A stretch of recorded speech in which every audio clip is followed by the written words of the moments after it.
सो hello बच्चों, welcome back to our channel. बच्चा, बहुत इंटरेस्टिंग सेशन होने वाला है।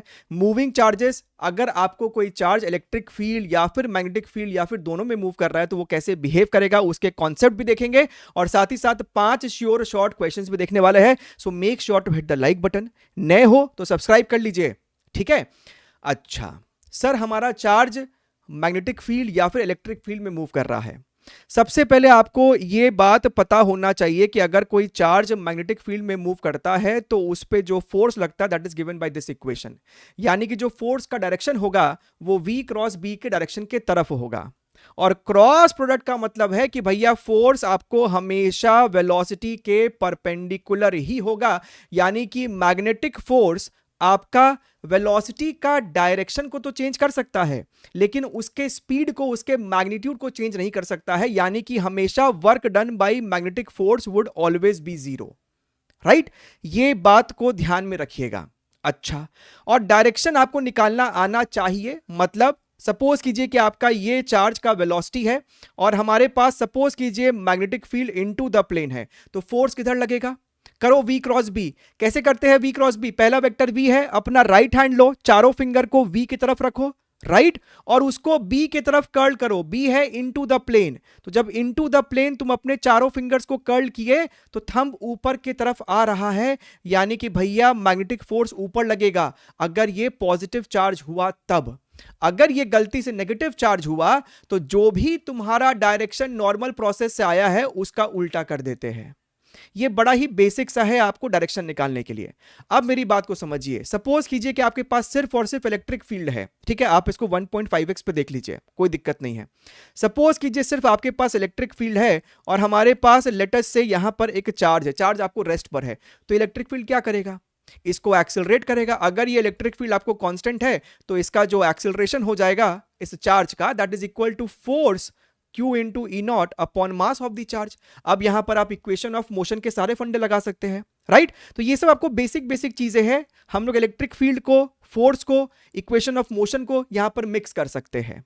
या फिर हमको ऐसा कुछ हो सकता है कि भैया मेरे पास यहां पर एक कैपेसिटर है, ये हमको पॉजिटिव प्लेट है, ये मेरा नेगेटिव प्लेट है, तो इलेक्ट्रिक फील्ड इस दो प्लेट के बीच में ऐसे होगा। और यहां पर मान लीजिए कि मेरे पास एक पॉजिटिव चार्ज है, मैंने उसको एक वेलोसिटी दे दी है लेटस से इस तरीके से, तो भैया ये तो, और यहां पर आप ग्रेविटी को इग्नोर कर दीजिए, there is no gravity anywhere. तो ये तो सर एग्जैक्टली हमको प्रोजेक्टाइल मोशन वाला कहानी हो जाएगा। क्यों सर? अगर ये एंगल मेरा थीटा है, so this is your v cos theta, this term is your v sin theta. और अगर ये एक पॉजिटिव चार्ज है तो इसके ऊपर एक कांस्टेंट एक्सेलरेशन भी डाउनवर्ड डायरेक्शन में होगा and that acceleration would be force upon mass. तो सर ये तो बिल्कुल प्रोजेक्टाइल मोशन वाला ही कहानी हो गया। एक कांस्टेंट एक्सेलरेशन है वर्टिकली डाउनवर्ड्स हमारे पास ऐसा है, तो ये अज्यूमिंग कि ये ऊपर प्लेट से नहीं टकराता है तो ये आपको ऐसा मोशन कर जाएगा, राइट। यानी कि हमसे इस प्रकार की चीजें भी यहां पर पूछी जा सकती है। इलेक्ट्रिक फील्ड अगर आपके जीवन में सिर्फ है तो हम इसके ऊपर एक सवाल दिखाएंगे जो कि आपको पीवाईक्यू में ही पूछा जा चुका है। अगर सिर्फ मैग्नेटिक फील्ड हुआ तो सबसे पहला जो सबसे स्टैंडर्ड केस है कि भैया अगर मेरे पास यहां पर सिर्फ और सिर्फ मैग्नेटिक फील्ड हुआ, ध्यान से देखिए सारे टर्म्स आपको समझ में आने चाहिए। लेटस से हमारे पास एक चार्ज है, आपने उसको वेलोसिटी दी है v और ये मेरा इनटू द प्लेन है मैग्नेटिक फील्ड, यूनिफॉर्म फील्ड है, राइट। तो फिर सर इसके ऊपर अभी तुम फोर्स का डायरेक्शन देखोगे तो फोर्स ऊपर की तरफ आएगा, यानी कि वो इस चार्ज को ऊपर की तरफ ऐसे बेंड करना चाह रहा है और ये फोर्स हमेशा वेलोसिटी वेक्टर के परपेंडिकुलर होगा, यानी कि आपको ये चार्ज सर्कुलर पाथ करेगा। अज्यूमिंग कि यहां पर अभी मैग्नेटिक फील्ड आपको पूरे रीजन में भर भर के है, तो भैया ये आपको सर्कल में घूमता रहेगा गोल गोल। हाँ जी सर, अगर तुमको ध्यान में हो तो भैया यही जो मेरा सेंट्रीपिटल फोर्स हो जाएगा, this is nothing but your QVB। और सेंट्रीपिटल फोर्स क्या होता है? mv square by R. क्या हम लोग यहीं से डिराइव नहीं कर लेते हैं कि मेरा जो रेडियस होगा सर्कल का that is going to be your mv divided by QB? हाँ सर। अच्छा, ये रेडियस आ जाने के बाद कितना टाइम उसको लगेगा एक चक्कर काटने में? तो भैया पूरा का पूरा जो आपका ये पेरिफेरी है, राइट, पेरिफेरी है, distance upon your speed. Speed तो आपको कभी भी चेंज हो ही नहीं रहा है। अच्छा, और रेडियस कितना है? mv by QB। यहां पर डाल दीजिए तो ये आपको फॉर्मूला निकल के नहीं आता है 2 पाई m डिवाइडेड बाई QB। क्या हम लोग यहां पर ओमेगा भी निकाल सकते हैं? Omega is equal to your v by R. v मेरे पास यहां पर क्या है? v है मेरे पास QB into R upon M. तो जब यहां पर इसको पुट करोगे तो क्या तुमको ओमेगा QB बाई एम निकल के नहीं आ जाएगा? इसका एंगुलर स्पीड कितना होगा? टाइम पीरियड आ गया, एंगुलर स्पीड आ गया। अब इसी में तुम एक बात ध्यान से सोचो बेटा, एकदम ध्यान से आप सोचिएगा कि मान लीजिए कि आपके पास यहां पर मैग्नेटिक फील्ड है, लेकिन मैग्नेटिक फील्ड आपको यहां पर अनलिमिटेड नहीं है। मैग्नेटिक फील्ड अनलिमिटेड नहीं है, ये मेरा इनटू द प्लेन फील्ड है। यहां पर आपको चार्ज एंटर किया, राइट, और ये जा रहा है, लेकिन यहां पर अब फील्ड नहीं है, तो ये पूरा घूम ही नहीं पाया गोल। तो भैया ये यहीं से बाहर की तरफ निकल जाएगा, ये यहीं से आपको बाहर की तरफ स्ट्रेट लाइन पाथ पर मूव करना शुरू कर देगा, क्योंकि यहां पर आपको कोई फील्ड है ही नहीं उसको डिफ्लेक्ट करने के लिए। अच्छा, तो हमको पूछा जाता है कि भैया what is the angle of deviation. आपने रे ऑप्टिक्स में पढ़ा होगा एंगल ऑफ डेविएशन क्या होगा, इसका इनिशियल पाथ किधर था, इसका फाइनल पाथ किधर है, तो उन दोनों के बीच में जो आपको एंगल है उसको हम कहते हैं एंगल ऑफ डेविएशन। अच्छा सर, तो हम इसको कैलकुलेट कर सकते हैं, कैसे कर सकते हैं भाई साहब? अगर तुम ध्यान से देखो तो सर्कल का जो सेंटर होगा, ये जो भी आपको आर्क है उसका सेंटर कहां होगा? ये हमारा वेलोसिटी वेक्टर है, यहां पर हमको वेलोसिटी वेक्टर है, तो भैया वेलोसिटी वेक्टर के परपेंडिकुलर हमारा रेडियस होगा, हमारा यहां पर रेडियस होगा। अच्छा, ये भी हमारा 90 डिग्री पे है, ये भी मेरा 90 डिग्री पे है। ये अगर एंगल थीटा है तो क्या हमको दिख नहीं रहा है? अगर ये एंगल थीटा है तो ये मेरा 90 माइनस थीटा है, और ये 90 है, मतलब ये एंगल थीटा है। तो एंगल थीटा ही तो हमको हो गया भाई साहब एंगल ऑफ डेविएशन यहां पर। और ये मेरा रेडियस आर है, ये फील्ड का विड्थ हमको मान लीजिए टी दे के रखा है, मतलब ये हमको टी है। तो क्या हम लोग यहां पर साइन थीटा नहीं लिख सकते हैं परपेंडिकुलर अपॉन योर हाइपोटेनस? यानी कि मेरा एंगल ऑफ डेविएशन यानी कि थीटा जो है वो कितना निकल के आ रहा है? Sine inverse T by R, right. अच्छा, यहां पर हमसे एक और चीज पूछा जा सकता है कि भैया ये चार्ज कितने समय के लिए फील्ड के अंदर था? तो भाई साहब इसका स्पीड सेम है, यानी कि यूनिफॉर्म सर्कुलर मोशन है। यूनिफॉर्म सर्कुलर मोशन में theta is equal to omega T. यहां पर ये टी, ये वाला थिकनेस नहीं है, ये टाइम है आपका, इसको टी प्राइम बोल देते हैं। तो भैया ओमेगा क्या था मेरा? अभी जस्ट दिखाया था ना, QB by M T prime, यानी कि कितने टाइम के लिए है ये? M theta upon QB. सब फॉर्मूला को रटना नहीं है, आपको बस ध्यान होना चाहिए कि ओमेगा आपको होता है क्यूबी बाई एम।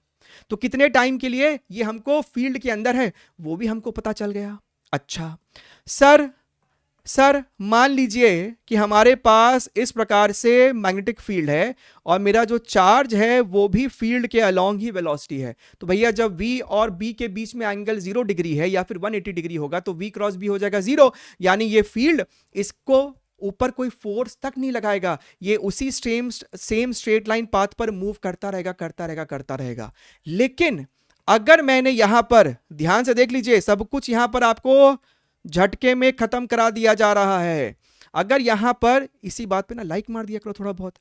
अगर हमने इसको किसी वेलोसिटी v दे दी, राइट, और ये हमारे पास एंगल थीटा है। अच्छा, तो भैया ये हो जाएगा आपको v cos थीटा, और सर ये हमको हो जाएगा v sin थीटा। अब अगर तुम ध्यान से देखो तो v cos थीटा b के पैरेलल है, v cos थीटा को डिफ्लेक्ट नहीं कर सकता है, लेकिन v sin थीटा b के परपेंडिकुलर है। जो वेलोसिटी फील्ड के परपेंडिकुलर होता है वही वेलोसिटी सर्कुलर मोशन के लिए रिस्पॉन्सिबल होता है। एक बार तुम देखो ना, फोर्स का डायरेक्शन क्या आ रहा है, ये b है और ये हमको कितना है v sin थीटा। करो तुम एक बार v क्रॉस b, करो v क्रॉस b। क्या तुम्हारा थंब इनटू द प्लेन नहीं आ रहा है? इनटू द प्लेन का मतलब है कि ये भैया आपको अंदर की तरफ, ऐसे अंदर की तरफ घुसेगा और सर्कल करेगा। लेकिन v cos थीटा इसको आगे भी लेके जा रहा है, तो सर्कल भी कर रहा है और ये आगे भी जा रहा है, सर्कल भी कर रहा है और ये आगे भी जा रहा है। इसको क्या कहते हैं हम लोग? Helix. Helix. What is the time period? भैया सर्कुलर एक पूरा चक्कर, एक सर्कल काटने का टाइम क्या होगा? टाइम तो भैया 2 पाई m अपॉन क्यूबी है, वो तो स्पीड के इंडिपेंडेंट था, राइट। लेकिन भैया एक यहां से यहां तक एक टाइम पीरियड में ये कितना फर्दर डिस्प्लेस हुआ है, इसको हम कहते हैं पिच। इसको आप बोल दो स्मॉल p, और पिच कितना हो जाएगा? Time period upon your horizontal velocity, जो कि रिस्पॉन्सिबल है उसके इस पिच के लिए, राइट। हमको तुम ये बताओ, अगर मैं यहीं पर एक इलेक्ट्रिक फील्ड भी इंट्रोड्यूस कर दूं जो कि b के पैरेलल ही होगा, तो क्या ये electric field v sin theta के स्पीड को चेंज कर सकता है? नहीं। लेकिन यही electric field v cos theta को समय के साथ बढ़ाएगा, right. Apply equation of motion. तो सर अगर इलेक्ट्रिक फील्ड नहीं होता तो हर बार ये जो पिच है वो कांस्टेंट होता, क्योंकि टाइम पीरियड तो कांस्टेंट है और v cos थीटा भी कांस्टेंट है, तो पिच हर बार सेम होता। लेकिन अगर इलेक्ट्रिक फील्ड भी ला देंगे तो भैया ये पिच आपको बढ़ता जाएगा, यानी ऐसे फिर ऐसे फिर ऐसे ज़ोइंग करके। पिच पहले कम था, फिर आपको पिच बढ़ा। क्यों बढ़ा? इलेक्ट्रिक फील्ड इसके स्पीड को समय के साथ बढ़ा रहा है। यानी कि अगर हमसे कोई अब ये वाला पिच पूछेगा तो आपको अब यहां पे ut plus half at square लगाना पड़ेगा। टाइम पीरियड तो आपको 2πm/q भी है, इनिशियल स्पीड आपको यहां पर v cos थीटा है, एक्सेलरेशन आपको यहां पर क्या है, q इंटू ई अपॉन मास। अब निकालो यहां पर आपका जो सबसे पहला वाला पिच है। तो भैया कॉन्सेप्ट कुछ नहीं है, खेलते रहिए कॉन्सेप्ट के साथ आप यहां पर, राइट। अगर मान लीजिए एक स्पेशल केस आता है, एक स्पेशल केस आता है कि हमारे पास मान लीजिए ये हमारा वेलोसिटी है, मान लीजिए आपको फील्ड इनटू द प्लेन है, तो तुम्हारा मैग्नेटिक फोर्स किधर आ रहा है, ऊपर आ रहा है, करो v क्रॉस b, ऊपर आ रहा है। अगर मैं यहां पर, ये आपको एक पॉजिटिव चार्ज है, अगर मैंने यहां पर एक डाउनवर्ड डायरेक्शन में इलेक्ट्रिक फील्ड लगा दिया तो इलेक्ट्रोस्टैटिक फोर्स भी आ जाएगा q इंटू ई। और अगर ये वाला फोर्स, यानी कि अगर मेरा QVB QE के बराबर हो जाए, QVB QE के बराबर हो जाए, यानी कि अगर मैंने वेलोसिटी चूज की है E और B का रेशियो, तो ये आपको अनडिफ्लेक्टेड स्ट्रेट लाइन पाथ में मूव करता है। डायरेक्ट फॉर्मूला बेस्ड क्वेश्चंस इसके ऊपर आपको देखने के लिए मिले होंगे PYQs में, किया है तो कमेंट करके बताइएगा। तो कॉन्सेप्ट के नाम पे है ना, आपको इससे ज्यादा कुछ है ही नहीं इसके अंदर, है ना। सवाल के माध्यम से आप यहां पर बहुत कुछ सीख सकते हैं। फॉर एग्जाम्पल ये सवाल आपको PYQ ही है, अगर आपने ये PYQ किया है तो बताना, राइट। ये आपको हमारे टॉप 200 क्वेश्चंस ऑफ 2025 के अंदर भी है, सब आपको नीचे लिंक लगा पड़ा है। An electron is made to enter symmetrically between two parallel and equally but oppositely charged metal plates each of 10 centimeter length. The electron emerges, आपको इसका जो ये लेंथ दिया है ना 0.1 मीटर दे रखा है। The electron emerges out of the field region with a horizontal component of velocity 10 to the power 6 meters per second. यहां से आपने इलेक्ट्रॉन को एंटर कराया होगा, लेकिन जब वो यहां से निकला है ना, जब वो यहां से निकला है, ठीक है, तो उसके पास एक हॉरिजॉन्टल स्पीड है जो कि हमको दे रखा है 10 to the power 6, right. If the magnitude of electric field between the plate is 9.1 volt per centimetre, unit पे ध्यान देना, पर सेंटीमीटर दिया है, then the vertical component of velocity of electron is how much. अच्छा, अब देखिएगा, आपने electron को है ना पैरेलली, इन दो प्लेट्स के पैरेलली यहां पर एंटर करवाया, तो भैया इलेक्ट्रिक फील्ड, राइट, ये अपोजिटिवली चार्ज है। सपोज कीजिए ये ऊपर प्लस है, यानी कि इलेक्ट्रिक फील्ड आपको नीचे की तरफ होगा, लेकिन ये नेगेटिव चार्ज है, तो इलेक्ट्रिक फील्ड इस पे फोर्स ऊपर की तरफ लगा रहा है, इलेक्ट्रिक फील्ड फोर्स ऊपर की तरफ लगा रहा है, यानी ये आपको ऐसे डिफ्लेक्ट होता हुआ ऐसे गया होगा। अच्छा, तो भैया हॉरिजॉन्टल स्पीड तो पता चल गया, वर्टिकल स्पीड हमको उसका नहीं पता चला है। लेकिन दिक्कत कहां है भैया, ये इलेक्ट्रोस्टैटिक फोर्स, इसका जो हॉरिजॉन्टल स्पीड था शुरुआत में उसको तो नहीं बदल सकता, यानी आपको बाद में जो हॉरिजॉन्टल स्पीड मिला है वही उसका शुरुआत से हॉरिजॉन्टल स्पीड रहा होगा। तो कितने टाइम में वो ये बाहर निकल गया, तो भैया हॉरिजॉन्टल डिस्प्लेसमेंट इज 0.1, तो कितने टाइम में वो बाहर निकला है, डिस्प्लेसमेंट अपॉन हॉरिजॉन्टल स्पीड, जो कि हमको 10 to the power 6 है, यानी कि 10 to the power -7 सेकेंड्स। तो आपका ये Vy कितना हो जाएगा, initial velocity Ay into T. शुरुआत में चार्ज के पास इनिशियल स्पीड 0 है वाई डायरेक्शन में, what is Ay, force upon mass into time. आपको बस इसी को सॉल्व करना था। अपना चार्ज है 1.6 10 to the power -19, अपना इलेक्ट्रिक फील्ड है 9.1, लेकिन वोल्ट पर सेंटीमीटर, यानी नीचे लगाओगे 10 to the power -2, तो ऊपर कितना हो जाएगा 10 to the power 2 multiplied by time. Time हमने सॉल्व किया 10 to the power -7 upon mass 9.1 10 to the power -31। अगर तुम ध्यान से देखोगे तो ये आपको मर जाएगा, ठीक है, ये दोनों आपको हो जाएगा 26 और ये हो जाएगा 24, राइट। ये ऊपर जाएगा तो 10 to the power 7, यानी कि 16 इंटू 10 to the power 6 आ रहा है, ऑप्शन नंबर 3। कोई दम है ही नहीं किसी भी सवाल में, अगर आपके फंडे एकदम क्रिस्टल क्लियर है और प्रॉब्लम सॉल्विंग आपने यहां से रिगरस की है। पूरा प्लेलिस्ट खत्म कर डालो श्योर शॉट का, टॉप PYQs का। A charge particle moves inside a pipe which is bent as shown in the figure. आपके पास एक पाइप है, वो ऐसे बेंट है, पाइप का रेडियस r है, ठीक है। और ये जो विड्थ है ना, आप इसको ऑलमोस्ट नेग्लिजिबल मान के चलो, यानी कि जितना इलेक्ट्रॉन का साइज है ऑलमोस्ट उतना ही साइज है इसका। Radius of the pipe is less than mv by qb, then the force exerted by the pipe on the charged particle at p is towards the center 0 blah blah blah। तो आप समझिएगा, ये charge particle, अगर यहां पर कोई pipe नहीं होता तो चार्ज पार्टिकल का जो रेडियस होता सर्कल का वो होता mv by qb। सपोज करो ये हमको है 10 सेंटीमीटर और ये हमको क्या कह रहा है कि ये जो है इससे कम है, यानी कि r लेटस से 9 सेंटीमीटर है। कहने का तात्पर्य ये है कि ये जो चार्ज है ना वो 10 सेंटीमीटर के सर्कल में रहना चाहता है, यानी जब ये चार्ज जा रहा होगा ना तो वो एक बड़ा कर्वेचर लेना चाहता था, ले नहीं पा रहा है, तो वो क्या करेगा, वो इस आउटर वाले वॉल को धक्का मारते हुए जाएगा, धक्का मारेगा आउटर वाले वॉल को, वो धक्का मारेगा तो ये आउटर वॉल उस चार्ज को अंदर की तरफ धक्का मारेगा टुवर्ड द सेंटर। खत्म कहानी, खत्म है कहानी, कुछ है ही नहीं इसके अंदर। और देखिए, देखो आपके पास यहां पर एक चार्ज है, उसका हमको दिया हुआ है particle with specific charge alpha. Specific charge का मतलब होता है चार्ज अपॉन मास का रेशियो, तो आपको Q बाई M नहीं देके अल्फा दे दिया, क्यों घबराते हो।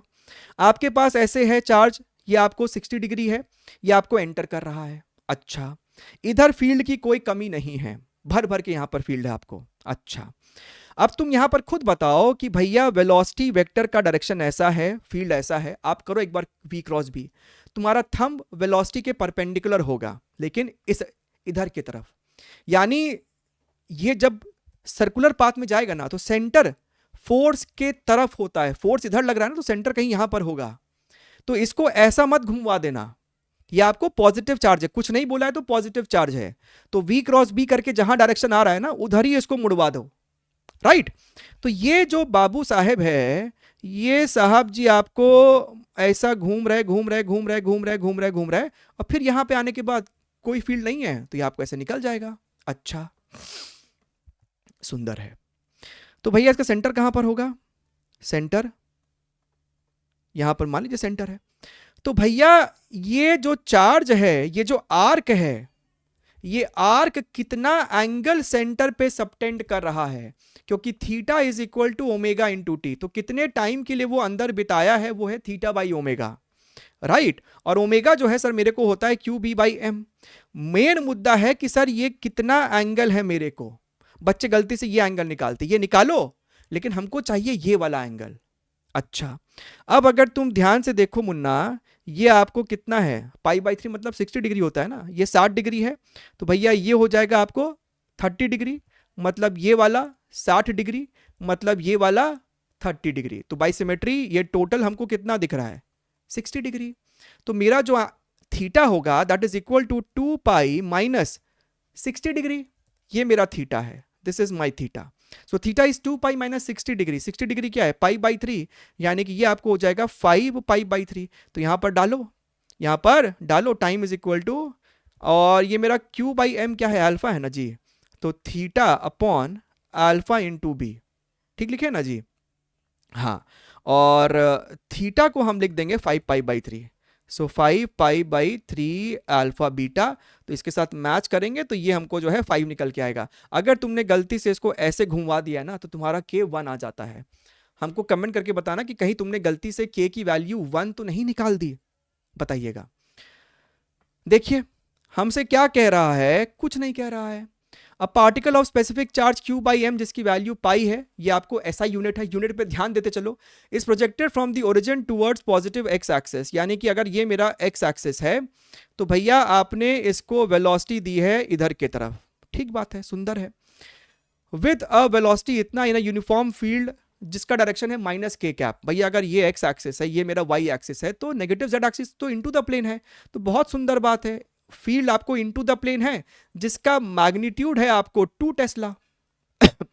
नेगेटिव साइन से डायरेक्शन बता दिए, बाकी I am interested in the magnitude. The velocity of the particle after time 1/12 second is how much. सबसे पहले तो ये जज करो कि भैया ये ऐसे वेलोसिटी है, फील्ड इनटू द प्लेन है, v क्रॉस b किया तो आपको दिख रहा है ना कि ये आपको इस प्रकार का सर्कुलर पाथ करेगा, ये आपको ऐसा सर्कुलर पाथ करेगा, करेगा ही करेगा ऐसा। एक बार एक चीज कैलकुलेट करो, या फिर हम ये बताओ, theta is equal to omega T होता है। थीटा हमको चाहिए कि भैया इतने टाइम में वो कितना एंगल रोटेट कर गया है, तब ना निकाल पाओगे, क्योंकि स्पीड तो सेम है लेकिन डायरेक्शन के लिए तो हमको चाहिए ना कि कहां तक पहुंच गया ये। अब ओमेगा क्या होता है, Q B by M. What is T, what is T, T is 1/12, तो इसको डालो यहां पर 1/12। क्यू बाई एम की वैल्यू पाई है, बी की वैल्यू 2 है, ये हमको 12 है, यानी ये आपको कितना आ रहा है, पाई/6, बोले तो 30 डिग्रीज। यानी कि बेटा जी ये आपको है ना कुछ ऐसा है, 30 डिग्रीज ये आपको रोटेट कर चुका है। यहां पर अभी आपको वो चार्ज है, ये उसका वेलोसिटी वेक्टर है। यानी कि अगर तुम ध्यान से देखो तो इसका दो कंपोनेंट होगा, एक्स में और वाई में। अगर ये 30 डिग्री है मतलब ये 30 डिग्री है, मतलब ये 30 डिग्री है। यानी कि इधर हो जाएगा v cos 30 डिग्री √3v/2, और यहां पर आपको हो जाएगा v/2। अच्छा सर, v की वैल्यू हमको दे रखा है 10, यानी ये आपको हो जाएगा कितना, 5√3, और ये हमको हो जाएगा 5, यानी 5√3 आई कैप और 5j कैप, जो कि हमको 5√3 आई कैप हमको ऑप्शन नंबर बी में दिखाई दे रहा है जी। आया आपका? देखिए घबराने वाला कोई बात नहीं है, बिल्कुल मत घबराइएगा। देखिए हमने इसमें हेलिक्स वाला सवाल नहीं डाला है, क्योंकि वो आपको है ना सिर्फ कैलकुलेशन होता है, कुछ उसमें दम है ही नहीं एकदम। आप पीवाईक्यू किए होंगे, ठीक है, बढ़िया चीज सीख लीजिए। ये सवाल अगर तुमने सही किया है ना तो नीचे जरूर से कमेंट डालिएगा, हमको देखना है कि ये सवाल आप में से कितने लोग सही किए थे। बेसिक अपना एप्लीकेशन लगाइए। ऊपर तक आपको ये फील्ड है, लेकिन यहां पर फील्ड नहीं है, तो फील्ड का विड्थ है mv/√2qb। यहां पर एक स्पेस है, खाली स्पेस, एक दीवार है, तो चार्ज जाएगा, ऐसे डिफ्लेक्ट होगा, फिर यहां पर जाएगा, टकराएगा, हमसे कहता है इलास्टिक कोलिजन है, तो भैया जितने एंगल पे टकराया है उतने एंगल पे ये ऐसे लौट भी जाएगा। ऊपर तक आपको फील्ड है, उसकी चिंता नहीं थी, तो ये आपको ऐसे गया और वापस से ये आपको ऐसे सिमेट्रिकल होगा पूरा, ऐसे करके यहां पर निकल जाएगा। तो हमको पूछा है कि भैया अगर ये समय 0 है तो यहां से जब निकल रहा था तो टोटल उसको टाइम कितना लग गया, time after which the velocity of particle becomes anti parallel to the initial velocity. पहले वेलोसिटी ऐसी थी, फिर ये आपको एंटी पैरेलल हो गई। फंडा तो बस इतना ही है। क्या हमने आपको यहां पर सब कुछ नहीं सिखा दिया है कि एंगल ऑफ डिफ्लेक्शन क्या है, ब्ला ब्ला ब्ला। आप तो यहां से पहले यहां तक का कहानी समझो। मान लो यहां पर कई सेंटर है, समझिएगा, कोई फॉर्मूला नहीं भी रटा हुआ है, कोई दिक्कत वाली बात नहीं है, हम है यहां पर, पूरा समझा देंगे एकदम बढ़िया से, आत्मा तृप्त होनी चाहिए। सपोज कीजिए ये आपका थीटा है, तो भैया आपका ये वाला एंगल भी थीटा ही होगा, एंगल ऑफ डिफ्लेक्शन जिसको हम कहते हैं। ये रेडियस r है, ये थिकनेस t है। तो क्या तुमने यहां पर गौर किया कि साइन थीटा बहुत इंटरेस्टिंग वैल्यू है, t/r। t हमको इतना है, समझिएगा, t/r। तुमको रेडियस पता है ना क्या होगा, रेडियस तो mv/qb ही होगा।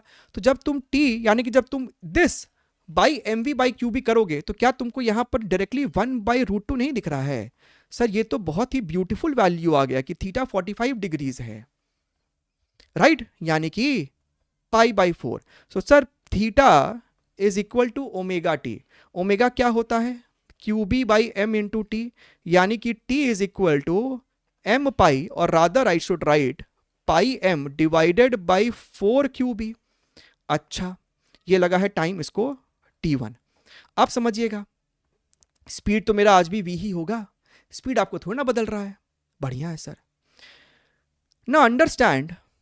अंडरस्टैंड माय डियर फ्रेंड, ये एंगल थीटा है, यहां बाहर में ये कांस्टेंट वेलोसिटी से जा रहा है, तो इसका horizontal component of velocity is v cos theta, यानी कि v/√2, क्योंकि थीटा 45 डिग्री है। तो हॉरिजॉन्टल कंपोनेंट v/√2 और हॉरिजॉन्टल डिस्प्लेसमेंट इतना है, यानी जब वो यहां से यहां ऐसा पहुंचा है, यहां पर ये पहुंचा है, तो ये t2 टाइम कितना होगा, t2 टाइम होगा this displacement upon this horizontal velocity. तो ये आपको कितना आ रहा है, क्या ये आपको m डिवाइडेड बाई QB नहीं निकल के आ रहा है? यानी यहां से लेके यहां तक का जो टोटल टाइम आया है वो t1 प्लस t2 है, यानी कि m/QB अगर हम कॉमन खींच ले तो π/4 + 1। और सर जितना टाइम यहां से यहां है उतना ही टाइम यहां से यहां पे होगा, तो इस पूरे को क्या हम 2 से मल्टीप्लाई नहीं कर दे, अंदर से 4 बाहर खींच लो, तो क्या ये आपको m डिवाइडेड बाई 2QB और ये आपको π + 4, राइट, यानी कि साहब ये हमको है ना ऑप्शन नंबर ए दिख रहा है।